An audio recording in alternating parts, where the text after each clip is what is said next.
नमस्कार सबको। जय श्री कृष्णा, जय श्री राधे राधे। हम अपने ऑफिशियल यूट्यूब चैनल पे, जिसका नाम है सनातन धर्म त्रिलोकीनाथ तिवारी के नाम से, सनातन धर्म के नाम से हमारा यूट्यूब चैनल और फेसबुक इंस्टाग्राम चलता है। आप सभी इस पर जुड़े, आपका हार्दिक अभिनंदन, स्वागत हम करते हैं।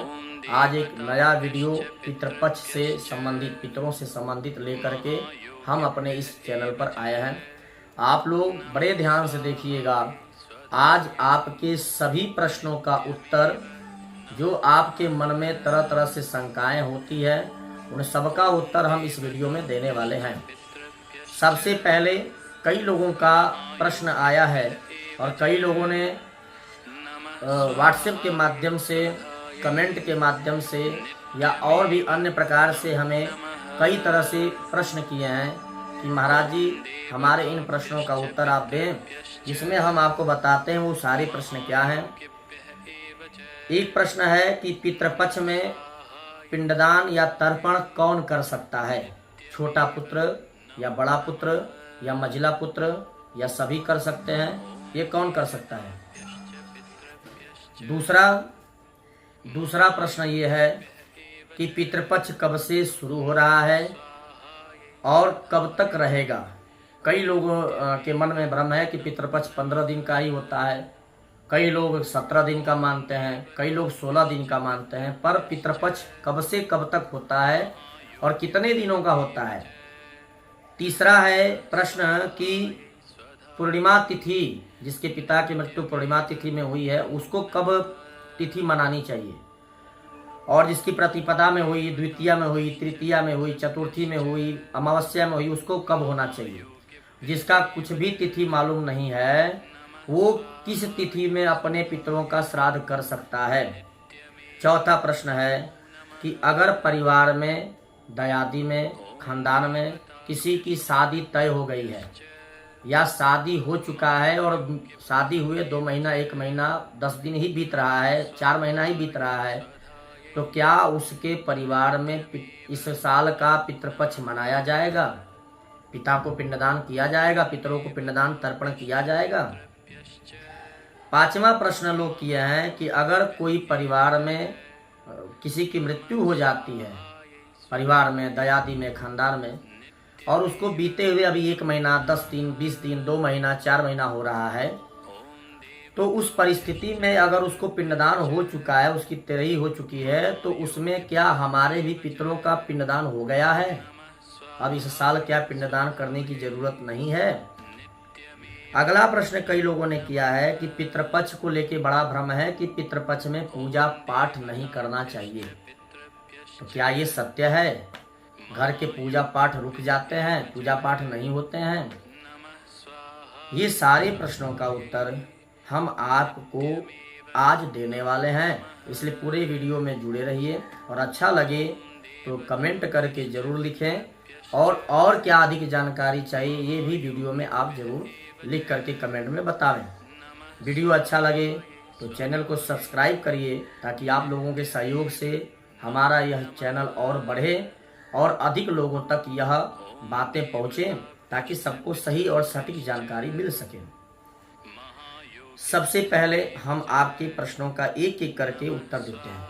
पितृपक्ष में पिंडदान करना चाहिए तो कौन कर सकता है, बड़ा या छोटा पुत्र? देखिए, श्राद्ध से संबंधित जितनी पुस्तकें आती है, चाहे वो अंत्य कर्म श्राद्ध प्रकाश हो या गया श्राद्ध पद्धति हो या गरुड़ पुराण की कथा में भी श्राद्ध से संबंधित बहुत सारी चीजें बताई गई है, या और जो है अन्य श्राद्ध से संबंधित बहुत सारी किताबें लेखकों ने निकाला है, विद्वानों ने लिखा है। हमने सबको लगभग पढ़ा है और विद्वानों से भी समझे हैं। गया श्राद्ध पद्धति की एक किताब आती है, गीता प्रेस से जो निकलती है, ध्यान से रखें, सबको ये किताब जरूर रखना चाहिए अगर आप श्राद्ध से संबंधित जानकारियां चाहते हैं तो। अब प्रत्येक श्राद्ध में, या गरुड़ पुराण ही हम पकड़ें, उसी में लिखा हुआ है, अन्य श्राद्ध की किताबों में भी लिखा है कि जो पिता की मृत्यु होती है, तो पिता की मृत्यु से लेकर के 13 तक के अंतर्गत जितना पिता का अंत्येष्टि क्रिया होती है, पिंडदान होता है, मलिन खोडसी, उत्तम खोडसी, सैया दान, सपिंडन, ये सब बड़ा या छोटा पुत्र करा सकता है। अगर बड़ा या छोटा पुत्र नहीं है या नालायक है, उस परिस्थिति में उस समय मझिला पुत्र भी उस पिंडदान को कर सकता है, अंतिम अंत्येष्टि क्रिया को कर सकता है। परंतु तेरही जैसे ही बीत जाती है और उसके बाद अगर वार्षिक श्राद्ध करना है या पितृपक्ष में पिंडदान तर्पण करना है, तो एक पिता के अगर 4 पुत्र हैं, 3 पुत्र हैं, 2 पुत्र हैं, तो सभी पुत्र चाहें कि हम पिता के लिए तर्पण करें, पिता के लिए पिंडदान करें, पिता के लिए गया श्राद्ध जाके गया में पिंडदान करें, वो सारे पुत्र कर सकते हैं। ये गरुड़ पुराण की किताब में स्पष्ट लिखा हुआ है।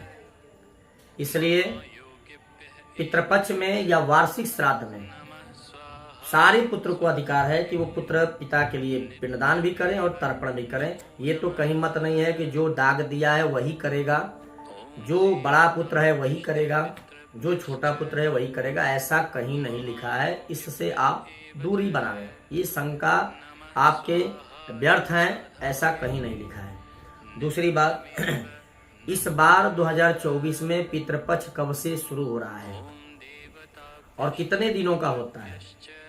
तो देखिए, श्राद्ध के अनेकों किताबों में वर्णन है। बहुत लोग कहते हैं पितृपक्ष 16 दिन का होता है, बहुत लोग कहते हैं 17 दिन का होता है, और बहुत ऐसे भी लोग हैं जो 15 दिन का मानते हैं। 15 दिन का पितृपक्ष अगर आप मानते हैं तो प्रतिपदा से अमावस्या तक के बीच में ये 15 दिन होता है। किसी के पिता की मृत्यु प्रतिपदा तिथि में है तो वो प्रतिपदा तिथि में कर लेगा, द्वितीया में है तो वो द्वितीया में कर लेगा, अमावस्या में है तो वो अमावस्या में कर लेगा। पर किसी के पिता की मृत्यु पूर्णिमा तिथि में अगर हुई है तो वो कैसे पूर्णिमा तिथि को करेगा? क्योंकि प्रतिपदा से अमावस्या के बीच में पूर्णिमा तो आता नहीं है। इसलिए हमारे बहुत सारे विद्वानों ने पितृपक्ष अनंत चतुर्दशी से ही मानने का प्राविधान किया है कि अनंत चतुर्दशी से ही पितृपक्ष शुरू हो जाता है, और इसीलिए 17 दिन का ये पितृपक्ष मनाया जाता है। इसलिए प्रत्येक व्यक्ति को अनंत चतुर्दशी के दिन से ही अपने घर में हल्दी, मसाला, तेल, सरफ, साबुन का या तो प्रयोग ही नहीं करना चाहिए या उसके जगह पर कोई अन्य व्यवस्थाएं देकर के प्रयोग करना चाहिए। और तो 17 दिन का पितृपक्ष शास्त्रों में भी, इसी गया श्राद्ध पद्धति की किताब में भी लिखा है कि 17 दिन का पितृपक्ष होता है। इसीलिए अनंत चतुर्दशी से लेकर भाद्रपद की शुक्ल पक्ष के अनंत चतुर्दशी से लेकर के आश्विन कृष्ण पक्ष की अमावस्या तक ये 17 दिन होते हैं और 17 दिन का पितृपक्ष होता है। इसीलिए गया श्राद्ध में भी लोग 17 दिन का पिंडदान रह करके करते हैं या 7 दिन का करते हैं या 3 दिन का करते हैं। तो 17 दिन का पितृपक्ष मनाया जाता है। बहुत लोग 16 दिन का भी मानते हैं। कुछ लोगों का मत है कि भाद्रपद शुक्ल पक्ष की पूर्णिमा तिथि से लेकर के और आश्विन कृष्ण पक्ष की अमावस्या तिथि तक होना चाहिए। जिसकी जो व्यवस्था है वो करे, परंतु अनंत चतुर्दशी से, मेरा मत है कि अनंत चतुर्दशी से पितृपक्ष शुरू हो जाना चाहिए। अब जो है, किसी के पिता की मृत्यु तिथि अगर पूर्णिमा है, पूर्णिमा के दिन अगर वो उसके पिता की मृत्यु हुई है तो वो कब तिथि मनावे? तो अनंत चतुर्दशी और पूर्णिमा 2 दिन ही उसके पास बचता है। तो 2 दिन वो बरका करके जो खाने पीने की वस्तुएं जिसमें बताया गया है कि पितृपक्ष में ये सब नहीं करना चाहिए, वो सारी चीजें बरताते हुए और अनंत चतुर्दशी के अगले दिन पूर्णिमा को अपने पिता का पिंडदान वगैरह वो कर ले। पिंडदान करने के बाद ये नियम नहीं है कि आपके पिता का पूर्णिमा को पिंडदान हो गया, एकम को पिंडदान हो गया, द्वितीया को पिंडदान हो गया और बाकी दिन बचा है तो खूब आप मांस का भोजन करो, लहसुन प्याज खाओ, मनमाना आचरण करो, ऐसा नहीं है। आप पिंडदान कर लेते हैं उस तिथि पर, परंतु आपकी इच्छा अगर है कि हम पूरे 17 दिन तक तर्पण करें तो आप तर्पण 17 दिनों तक करिए, कोई वर्जित नहीं है। कई शास्त्र में इसको नहीं मना किया गया है। आप 17 दिन तक पितरों को पिंडदान तर्पण करते रहिए। तिथि पर पिंडदान कर दीजिए, तिथि पर भोजन बना करके भोग लगवा दीजिए, तिथि पर ब्राह्मण को भोजन करा दीजिए, ये नियम है। अब इस बार जो है 2024 में 17 तारीख को 17 सितंबर 2024 को अनंत चतुर्दशी मिल रही है। अनंत चतुर्दशी के दिन ही पूर्णिमा भी लग रहा है।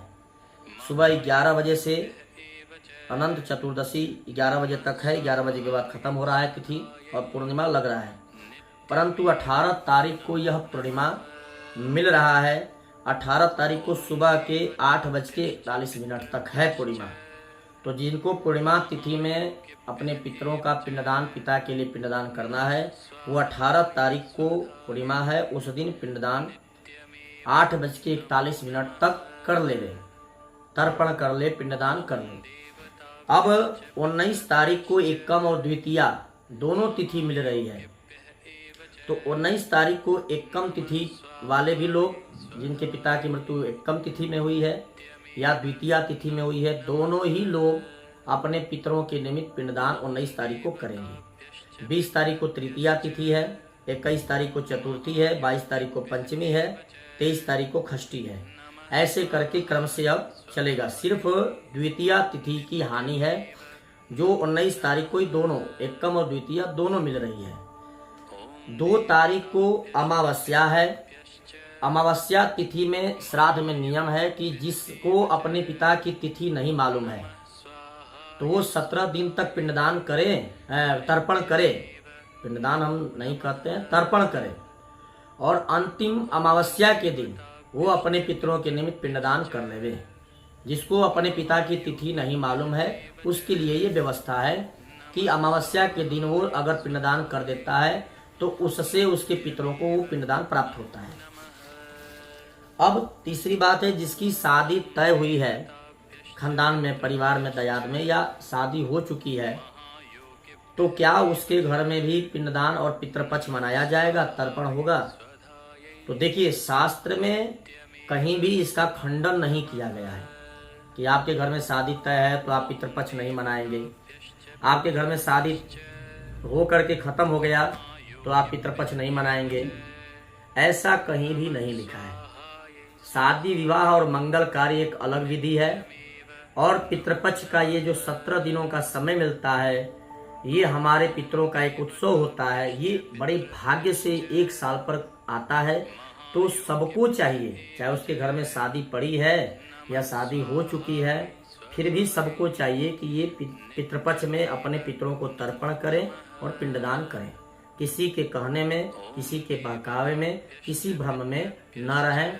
अगर कोई कहता है कि नहीं होना चाहिए, आपके घर में अभी शादी हुई है या अभी शादी तय हुई है, कैसे करेंगे, तो आप उससे कहिए कि महाराज आप बता रहे हैं ये सत्य है, परंतु कहीं किसी श्लोक में, किसी पुस्तक में इसको वर्जित किया है नहीं करने के लिए, वो हमको दिखाइए। किसी के पास इसका उत्तर नहीं मिलेगा।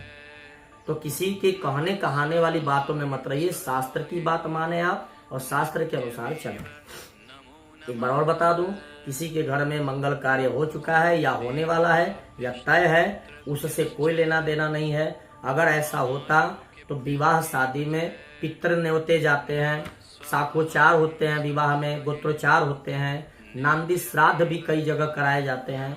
ये क्यों कराया जाता है? ये किस लिए कराया है? वो भी तो पितरों का ही है। तो ऐसा नहीं है, किसी भ्रम में न रहें। तीसरी बात है कि कोई खानदान परिवार में इसी साल अगर मर गया हो, 2 महीना हो रहा हो, 1 महीना हो रहा हो, तो बहुत लोगों ने प्रश्न किया कि महाराज हमने अपने पंडित जी से पूछा, पंडित जी ने कहा कि नहीं उनको पिंडदान हो गया तो अब किसी को पिंडदान करने की जरूरत नहीं है, वो 1 साल का सबको पिंडदान हो गया। जबकि ऐसा कहीं किसी किताब में, शास्त्र में नहीं लिखा है। मुझे तो बड़ा हंसी आती है कि ऐसा किसी किताबों में, शास्त्रों में नहीं लिखा है कहीं भी। हमको तो इसी बात की हंसी आती है कि कहीं भी किसी भी किताबों में, शास्त्रों में इसका वर्णन नहीं है कि किसी के घर में किसी की मृत्यु हो गई, खानदान में, परिवार में, दयादी में, तो अब उस साल उसके पिता को पिंडदान नहीं होगा, उसके पितरों को पिंडदान नहीं होगा, उसके दयादी का कोई पिंडदान नहीं करेगा। ये किस किताब में, किस शास्त्र में लिखा है भाई? तो अगर ये कोई बताता है आपसे कि अब इस साल नहीं करना है, ये व्यर्थ की बात है। और अगर कहीं मिले किसी किताब में, किसी शास्त्र में कोई लिखा हो, कोई पढ़ा हो, तो मैं निवेदन करता हूँ कि आप हमें भी उसकी प्रतिलिपि जरूर भेजने का प्रयास करें कि हम भी पढ़ें। किसी किताब में ये नहीं वर्णन है, कहीं किसी को मिलता है तो जरूर आप भेजने का प्रयास करें। या तो अगर लिखा भी है तो उसको गहराई से पढ़ें कि वो उसके भाव को समझे कि वो किताब में जो लिखा हुआ चीज़ है विद्वान उसको क्या कहना चाहते हैं, इसको समझने का प्रयास करें। तो ये मन का शंका दूर करें कि कोई खानदार में परिवार में दयाद में मर गया तो उस साल अब पिंडदान नहीं होगा, पितृपक्ष नहीं मनाया जाएगा, देवताओं की पूजा अब बंद हो गई, अब देवताओं की पूजा 6 महीना नहीं होगा, भोजन हम करेंगे, कपड़े पहनेंगे, तीर्थ व्रत करेंगे, घूमेंगे फिरेंगे, लेकिन देवताओं के घर में देवकुल का पूजा नहीं करेंगे। ये कहाँ लिखा है? कौन सा मनमाना आचरण आप सब लोग कर रहे हैं? तो इस भ्रम से बचें। अगला प्रश्न था कि पितृपक्ष में पूजा पाठ करना चाहिए कि नहीं। अब ये देखिए भ्रम, पितृपक्ष में पूजा पाठ करना चाहिए कि नहीं, ये कहाँ लिखा है? मैं प्रत्येक वीडियो देखने वाले व्यक्ति से पूछना चाहता हूं कि आप मंदिर पूरे पितृपक्ष में हर जगह के मंदिरों को घूमिए, हर शक्तिपीठ पर जाइए, ज्योतिर्लिंगों पर जाइए, आप देखिए वहां कौन से मंदिर का कपाट बंद है, प्रत्येक मंदिर की पूजा हो रही है। तो ये कहीं किसी किताब में नहीं लिखा है कि आपको पूजा पितृपक्ष में नहीं करना है, ना घर का करना है, ना ऐसा कहीं नहीं लिखा है। प्रतिदिन आप जैसे पूजा पाठ करते हैं उसी प्रकार से पूजा पाठ करते रहें, परंतु एक निवेदन है कि पितृपक्ष में विशेष रूप से पितरों पर भी ध्यान देना चाहिए, पितरों की पूजा भी विशेष रूप से करनी चाहिए। प्रत्येक दिन तर्पण करिए और तिथि के दिन उनका पिंडदान करिए, और जो भोजन बनावें प्रतिदिन अपने पितरों के निमित्त कौआ को, कुत्ते को, चींटी को, ये सब उनको जो है निकाल करके परोसिए, ये नियम है। तो एक भ्रम ये कि पूजा पाठ आप कभी बंद मत करें, करते रहें। पूजा पाठ सिर्फ 2 परिस्थिति में बंद होता है। एक होता है हमारी माता जब रजस्वला हो जाती हैं तो उनको 7 दिन तक पूजा पाठ करने का विधान नहीं है, वो नहीं कर सकती, उस घर में कोई और हो तो वो करे। दूसरा होता है घर में कोई बालक जन्म ले ले या परिवार में जन्म ले ले या खानदान में, तो सूतक लग जाता है, जनना शौच, तो 12 दिनों तक घर के किसी भी परिवार के माने खानदान में, दयाद में, परिवार में कोई पूजा नहीं करता है 12 दिनों तक। या कोई मर जाता है तो मरने के बाद मृतक शौच लगता है जो 12 दिनों तक होता है, जब तक सपिंडन नहीं हो जाता है, पूजा पाठ घर में नहीं होता है। तो यही सब के अंतर्गत जो सूतक है उसमें पूजा नहीं। बाकी पितृपक्ष में कहीं सूतक नहीं लगता है, पितृपक्ष में प्रतिदिन पूजा करना चाहिए। ये पितृपक्ष पितरों का एक उत्सव है, जैसे नवरात्रि से देव उत्सव शुरू होता है, माता भगवती की पूजा, अन्य पूजा, उसी प्रकार ये 17 दिनों का जो समय होता है ये पितरों का दिन होता है। और इसमें पितर अपने अपने घर के दरवाजे तक आते हैं और आ करके डेरा जमाते हैं और देखते हैं कि हमारा पुत्र, हमारा बच्चा हमारे लिए भी अन्य की तरह हमारे लिए भी कोई तर्पण कर रहा है कि नहीं, पिंडदान कर रहा है कि नहीं, हमारे लिए कोई जो है पंचबली निकाल रहा है कि नहीं, कोई श्राद्ध कर रहा है कि नहीं, ये पितर देखते हैं। और जिसके घर में लोग अपने खाने पीने में मस्त है, पितरों से कोई लेना देना नहीं है, वहाँ श्राप दे करके रो करके पितर वहाँ से चले जाते हैं और श्राप देते हैं, और उस परिवार में धीरे धीरे कलह कलेश दुख दारिद्रता और भूत प्रेतों का डेरा हो जाता है, बिजनेस चौपट होने लगता है। इसलिए पितृपक्ष में सबको श्राद्ध करना चाहिए, ये छोटा करे या बड़ा करे पर सबको करना चाहिए। तो ये सारे प्रश्नों का हमने उत्तर दिया, और अगर किसी के मन में कोई शंका हो तो आप कमेंट में ज़रूर बतावें, हम अगला वीडियो भी डालने का प्रयास करेंगे ताकि उसमें आपके प्रश्नों का उत्तर मिले। चैनल को सब्सक्राइब करें, और भी अन्य हम अभी और अन्य वीडियो भी लेकर आने वाले हैं, बहुत सारी वीडियो, जैसे पंचक क्या है, पचखा क्या है, ये सारी वीडियो, भद्रा क्या है, पंचक में क्या नहीं होता है, क्या होता है, भद्रा में क्या होना चाहिए, क्या नहीं होना चाहिए, वैवाहिक नक्षत्र क्या होते हैं, ये सारे वीडियो भी हम आप लोगों को अब लेकर के नए नए वीडियो आने वाले हैं। इसलिए हमारे वीडियो को, हमारे चैनल को सब्सक्राइब करिए, जुड़िए। कोई प्रश्न हो आप बताइए। एक प्रश्न का उत्तर और मैं देना चाहता हूं जो अभी छूटा हुआ है, कि बहुत लोगों के मन में भ्रम है कि भाई गया श्राद्ध वही करेगा जो अपने बच्चों की शादी कर लिया, बच्चियों का शादी कर लिया, सबसे निवृत्त हो गया तब वो गया श्राद्ध करेगा, नहीं तो अगर गया श्राद्ध करेगा तो मृत्यु हो जाएगी। ये भ्रम बहुत ज़्यादा फैला हुआ है। जबकि ऐसा कहीं कुछ भी नहीं है। आपके पिता की मृत्यु हो गई, 1 वर्ष बीत गया, दूसरे वर्ष में, तीसरे वर्ष में, चौथे वर्ष में जब भी समय मिल जाए आप शीघ्र गया श्राद्ध कर लो। ये शास्त्र में नियम है। आपके गया चले जाने से आपकी आयु नहीं कम हो जाएगी। और ये तो बिल्कुल न सोचें कि आप कितने दिनों तक जीवित रहने वाले हो। जो सोच रहे हैं आप कि मैं बच्चों का शादी कर लूंगा तब करूंगा, पता नहीं आज आप सोच रहे हैं और कल ही आपकी मृत्यु हो जाए, तो ये कभी नहीं सोचना है। पितर खुश रहेंगे तो देवता खुश रहेंगे, देवता और पितर दोनों खुश रहेंगे तो आपका परिवार सुखी रहेगा। इसलिए समय से हर कार्य को करें।